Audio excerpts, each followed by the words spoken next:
Hello everyone, good morning. কেমন আছো তোমরা সবাই? আশা করছি সবাই ভালো আছো। আমিও খুব ভালো আছি। অর্পিতাস ব্লগে আরও একটি নতুন ব্লগে তোমাদের ওয়েলকাম। ব্লগটি দেখতে থাকো, আশা করি তোমাদের ভালো লাগবে। সকাল থেকেই কিন্তু ব্লগ শুরু করে দিয়েছি।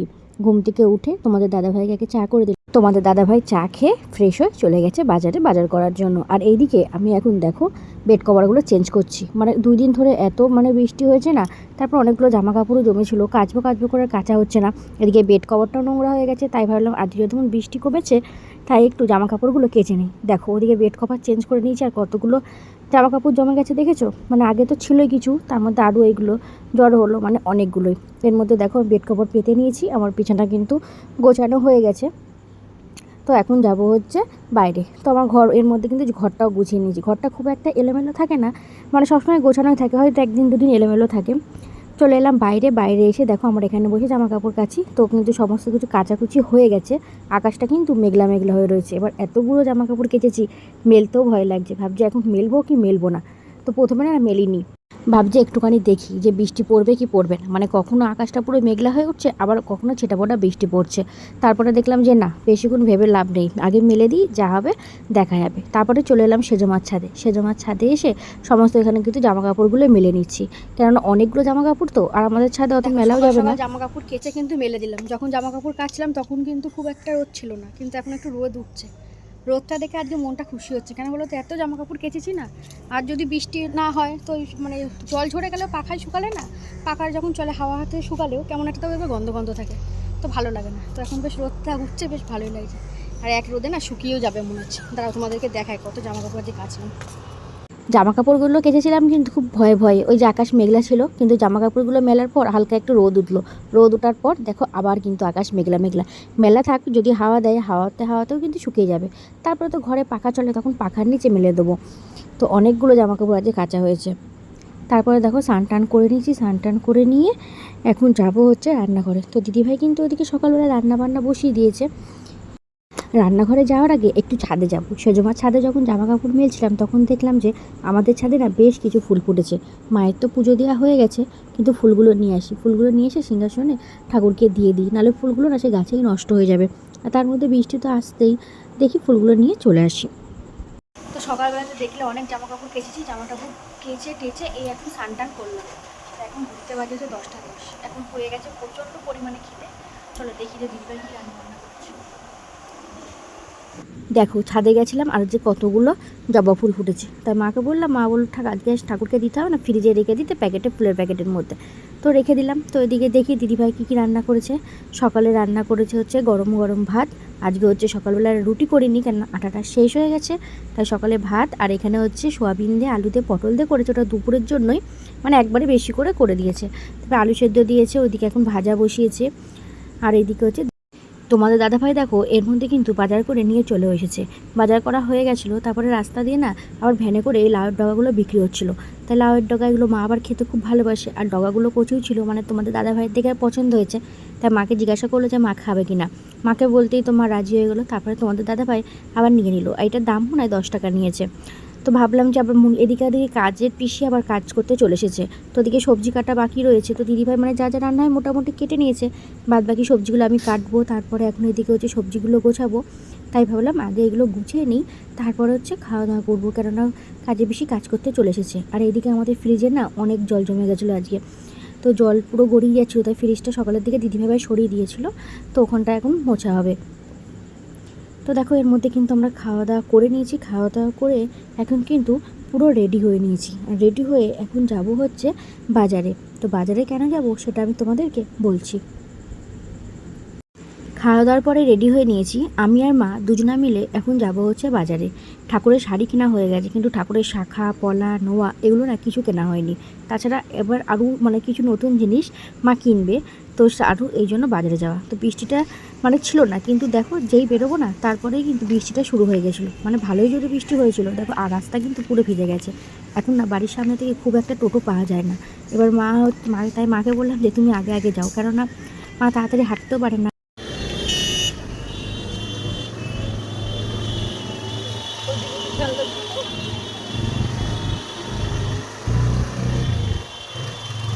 কতক্ষণ কতক্ষণ কখন আসি জানো, আমি দাঁড়াইছিলাম, ওই লোকের ফোন দিয়ে মারে ফোন করলাম।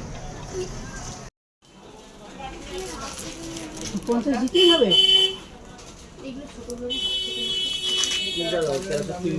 আবার আরে এতগুলো জিনিস কিনে আমি তো এই না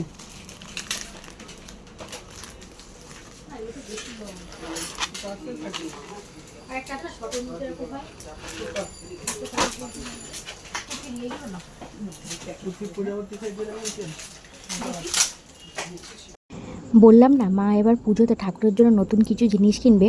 তো এখানে ঠাকুরের জন্য ইমিটেশনের হার, টিকলি, তারপরে হচ্ছে চুড়ি, এইগুলো হচ্ছে নতুন কেনা হলো। আর এটা কিন্তু মানে সবটাই হয়েছে আকাশের জন্য। মানে তোমরা তো যারা আমার ভ্লগ দেখো তারা জানোই, সেটা হচ্ছে আমার ননদের ছেলে, বড় ননদের ছেলে, ওর নাম হচ্ছে আকাশ। তো ওর মানে খুব ইচ্ছা ছিল এবার ঠাকুরের জন্য এগুলো কেনার। তো মা সেও সেই জিনিসগুলো কিনেছে। তো আরও একটা জিনিস কেনার ইচ্ছা আছে, ওটা হচ্ছে ঠাকুরের মুকুট। জানি না ওটা কী হবে। তো মানে দোকানেও খোঁজ করছিলাম ওই দোকানটায়, তো বললো যে নেই, যদি মানে আমরা নিতে চাই তাহলে হয়তো ওরা এনে দেবে। তো তারপরে ওখান থেকে দেখো চলে এলাম হচ্ছে শাখা পলার দোকানে। তো এখান থেকে ঠাকুরের জন্য নেওয়া হবে শাখা, পলা আর নোয়া। তো এখান থেকে নিয়ে নেবো, তারপরে কিন্তু আবার আমরা আর একটা দোকানে যাব। আর প্রত্যেক পুজোতে এলেই না মা কিন্তু একটা করে নতুন জিনিস কেনে। তো এইবার পুজোতেও কিন্তু মা আর একটা নতুন জিনিস কিনেছে। মানে মায়ের এটা নেশা বা ইচ্ছা বলতে পারো। মানে প্রত্যেক পুজোয় যখন হয় তখনই প্রত্যেক বছরই মা একটা করে জিনিস কেনে। তো আমরা গেছিলাম বাজারে বৃষ্টির মধ্যে, মানে যেই বেরিয়েছি তারপরে বৃষ্টি শুরু হয়ে গেছে, আবার মাঝে বৃষ্টি কম হয়েছিল, আবার বৃষ্টি শুরু হয়ে গেছে। তো ঠাকুরের ওখানে মানে যেখানে ঠাকুর বানাতে দেওয়া হয়েছে, তো সেখানে সমস্ত জিনিসপত্র যেগুলো কেনা হয়েছে তো সেইগুলো সব দেওয়া হলো। আর এই যে দেখো কিছু বলেছিল, কী খাবি বলেছিলিস? বাতাবি লেবু। হ্যাঁ বাতাবি লেবু। ও বলেছিল বাতাবি লেবু খাবে, কিন্তু বৃষ্টি না, বৃষ্টির মধ্যে কোনো জায়গায় বসিনি। তাই ওখান থেকে আবার ননদের ছেলে এসেছিলো, তাই ওকে দিয়ে বললাম যে একটা আইসক্রিম নিয়ে আইসক্রিম খাওয়া যাবে, বলে নিই। তো তারপর তো ঠাকুরের যেখানে বানাতে দিই সেখানে গিয়ে মানে ঠাকুরের শাড়ি আরও যা জিনিসপত্র কেনা আছে সেগুলো দেওয়া হয়ে গেল। চলে এসেছি বাড়ি, এসে দেখো চেঞ্জ করে নিয়েছি। আর ওইদিকে হচ্ছে মা আর একটা জিনিস কিনেছে, সেটা তোমাদেরকে দেখাচ্ছি, কিন্তু তারাও আগে হাত মুখটা ধুয়ে আসি। তো খোলা হয়ে গেল, খাওয়া হয়ে গেল। হ্যাঁ এখনো রয়েছে। ঠাকুরের হাটটা কি সুন্দর হয়েছে না, কিন্তু ওই যে মা কিনলো। তো এখানে বসে এখন আমরা সবাই মিলে আইসক্রিম খাচ্ছি। পুকু বলেছিল বাতাবি লেবু আনতে, কিন্তু বৃষ্টির মধ্যে না কোনো মানে বাতাবি লেবু বসিয়ে আর আমরা খুব একটা খেয়ালও করিনি বলতে পারো। তো এখন কাটবে, যেই বলবো যে বাতাবি লেবু আনা হয়নি। তারপরে বললাম যে আকাশকে মানে আইসক্রিম আনার জন্য, তখন আইসক্রিম নিয়ে এলো। তারপরে কান্নাকাটি মানে মোটামুটি বন্ধ বলতে পারো। তো বললাম মা একটা নতুন জিনিস কিনেছে। তো মা এইবার কিনেছে হচ্ছে জলশঙ্খ। কিন্তু এখানে দেখো দুখানা জলশঙ্করের স্ট্যান্ড দেখতে পারবা। প্রথমে মা একটা দোকানে ঢুকতে বলছিল, তারপরে ওদিকে একটা পাইকারি দোকান রয়েছে, তাই মাকে বললাম এই দোকানটায় না গিয়ে পাইকারি দোকান দেখো। এবার মা কী করেছে, জলশঙ্করের স্ট্যান্ডটা না আগে কিনে নিয়েছে। এবার জলশঙ্কর না আর কিনলে নাকি আগে জলশঙ্কর কিনতে হয়, তারপরে স্ট্যান্ড সেই মাপে নিতে হয়। তা আমাদের একটু ভুল হয়ে গেছে, স্ট্যান্ডটা একটু বড় দেখে কিনেছে। এবার ওই মাপের শঙ্খ নিতে গেলে না মানে বড় শঙ্খ নেওয়া হয়ে যাচ্ছে, তো খুব একটা মানানসই হবে না। তারপরে আবার একটা দোকানে গিয়ে জলশঙ্খ দিয়ে আর স্ট্যান্ড দিয়ে মানে দুটো একসঙ্গে কেনা হলো। তারপরে এই যে দেখো এখানে দুপুরবেলা এখন খাওয়া দাওয়া করতে বসে পড়েছি। আজকে রান্না হয়েছিল ভাত, তার সাথে রয়েছিল লাউ শুক্তো, ওদিকে ছিল মাছের ঝোল, তারপরে হচ্ছে লাউয়ের ডগা দিয়ে হচ্ছে মটর ডাল। খাওয়া দাওয়ার পরে দুপুরবেলায় একটু ঘুমাচ্ছিলাম, কেন প্রত্যেক দিন দুপুরবেলায় না খাওয়া দাওয়ার পরে একটু ঘুমায়, আর না ঘুমালে না ভালো লাগে না, আর সন্ধ্যা থেকে সেই মাথাটা যন্ত্রণা শুরু হয়। আর এইদিকে দেখো বিকাল থেকে কিন্তু বৃষ্টি হচ্ছিলো, আর এইদিকে কিন্তু আমি ঘুমাচ্ছিলাম। আর এই ভিডিও ক্লিপসটা যে তোমাদের দাদাভাই নিয়েছিল।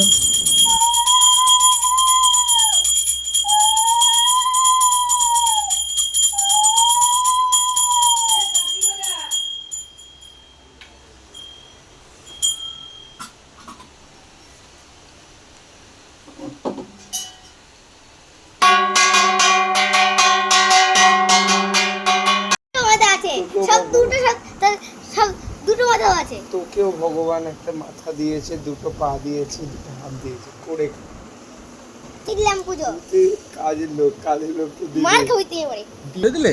হ্যাঁ। কি কি করলে? শাক বাজালাম, হ্যাঁ ঘন্টা বাজালাম, কাঁসর বাজালাম, দুধ দেখালাম, উড়ু দিলি। হ্যাঁ তারপরে আর একটু বাদে গোপালকে কি করবি? ঘুম পাড়াবো। আর এরকম উলুটা কিরকম করে দিলে? তো মা যেমন তো উলুটা কোন ফ্যাকাশি। আকাশের তো দুটো মাথা, দুটো দুটো। সন্ধ্যে থেকে কিছু খাওয়া হয়নি, প্রচণ্ড পরিমাণে খিদেও পেয়ে গেছিলো। তো এই কেকগুলো না ঘরে আনাই থাকে, মানে তোমাদের দাদাভাই নিয়ে আসে, তাই ভাবলাম একটা কেক খাই। তো ওদিকে আকাশকে একটা কেক দিলাম আর আমি একটা কেক খেলাম। আর কেকটা খেয়ে একটু জল খেলে না পেটটা কিন্তু ভরা থাকে। তোমাদের দাদাভাই আবার গেছিলো সন্ধ্যেবেলায়, মানে গেছিলো একটু চিকেন আনতে। তাই ও মানে বাইরে তো বৃষ্টি পড়ছে সকাল থেকে, ধর মানে বেলার দিক থেকে বৃষ্টি শুরু হয়েছিল। তাই ওকে বলেছিলাম যে একটু চিকেন নিয়ে আসো, মানে দুপুরবেলায় আনার কথা বলেছিল। আমি না দুপুরে আনতে হবে না, থাক রাতে এনোখনে। তো চিকেন এনেছিলো, তাই বললাম যে একটু বেশি করে আনবে, তাহলে রাতে তো ওর মাংসটা করবোই, আর তার সাথে একটু কিন্তু পকোড়া বানাবো। তাই দেখো মাংসটা কিন্তু ভালো করে ধুয়ে টুয়ে যা যা রেগুলারের মশলা আছে সেই সমস্ত মশলাগুলো দিয়ে আগে একটু ম্যারিনেট করে রেখে দিচ্ছি। ভাবলাম আগে একটু ম্যারিনেট করে রেখে দিই। এভাবে করি না, মানে মুরগির মাংসটাকে ভেজে নিই তারপরে রান্না করি। তাই ভাবলাম আগে একটু অন্যরকম করে করি। তাই মাংসটাকে এখানে এখন ম্যারিনেট করে রেখে দিচ্ছি। তারপরে এদিকে পকোড়াটা এখানে রেডি করব। তো দেখো এখানে পকোড়ার জন্য মানে যা যা দিয়ে আদা, তারপরে হচ্ছে রসুন, মানে যা যা লাগে সেগুলো দিয়ে সব পেস্ট করে তো ওইখানে এখন মাংসটাকে একটু ম্যারিনেট করে রেখে দিয়েছি। এবার একটুখানি ম্যারিনেট করে না রাখলে না ভালো লাগে না, মশলাগুলো ভেতরে ঢুকবে না হলে। তাই ভাবছি ওদিকে মাংসটা একটু যতক্ষণ ম্যারিনেট হোক ততক্ষণ এদিকে আলুটা ভেজে নিই। আর এদিকে দেখো আলুটা কে ভাজছে বলো তো? আলুটা ভাজছে হচ্ছে আকাশ। মানে তখন আমি কি একটা বেশ করছিলাম, তাই বলে যে আমি তাহলে আলুটা ভাজবো। আমি বললাম ভাজবি? বললো হ্যাঁ ভাজি। আর ও একটু না এই সমস্ত কাজের দিকে ঝোঁক বেশি। এদিকে কিন্তু পকোড়াগুলো ভাজতে বসিয়ে দিয়েছি, মানে একবারে হবে না দুবারে দিতে হবে, তাই এদিকে পকোড়াগুলো ভাজতে বসিয়ে দিয়েছি। আর এইদিকে পুকুর কাণ্ড রাখো, ওই যে মাংসের জন্য আলু ভেজেছি আর এখনও আলুটা খাবে, কিন্তু আলুগুলো না আজকে খুব একটা ভালো ভাজিনি, মানে হালকা হালকা ভেজেছি। ওকে বারণ করছি কিন্তু ও শুনবে না, মানে এই ভাজা আলু খেতে ওর কী যে ভালো লাগে সে একমাত্র ওই জানে। এর মধ্যে পকোড়াগুলো রেডি হয়ে গেছে। তো তোমাদের দাদাভাইকেও ফোন করলাম, বললাম যে তাড়াতাড়ি চলে আসো, কারণ না যে কোনো জিনিস না দেখবি গরম গরম খেতে ভালো লাগে, ঠান্ডা হলে না ভালো লাগে না। তার মধ্যে এখানে একটু পেঁয়াজ কুচি, তার মধ্যে একটু লঙ্কা কুচি, এর মধ্যে লেবুর রস আর একটু বিট লবণ দিয়েছি, যেটাকে মাখিয়েছি। আর এত সুন্দর লাগছে না, আর গন্ধটাও বেরোচ্ছে খুব সুন্দর। আর আমাদের ঘরের দিকে এখন তাকিয়ে লাভ নেই, কেননা সকালবেলা যে জামা কাপড়গুলো কেচেছিলাম মানে শুকিয়ে গেছিলো, তাও একটু না পাকার হাওয়ায় দিয়ে দিয়েছি, মানে এগুলো একটু হালকা হালকা ভেজা ছিল। তো পকোড়াগুলো খেতে কিন্তু দারুণ হয়েছিল। তোমাদের দাদাভাই বলছে এরপর আরেকদিন আনবো, আরেকদিন বানাবে।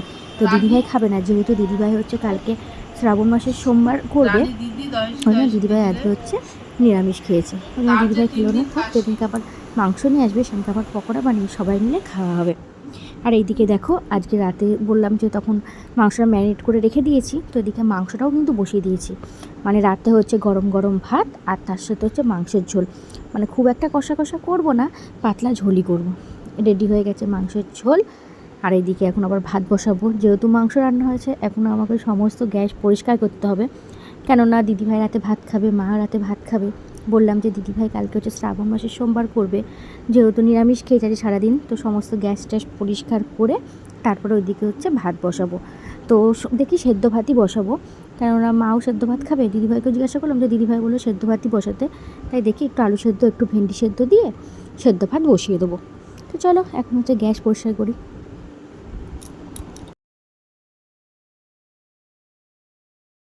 ব্লগটা তোমাদের কেমন লাগলো অবশ্যই কিন্তু কমেন্ট করে জানাতে ভুলবে না। যদি ব্লগটি ভালো লাগে তাহলে লাইক কমেন্ট ও শেয়ার করে দিও।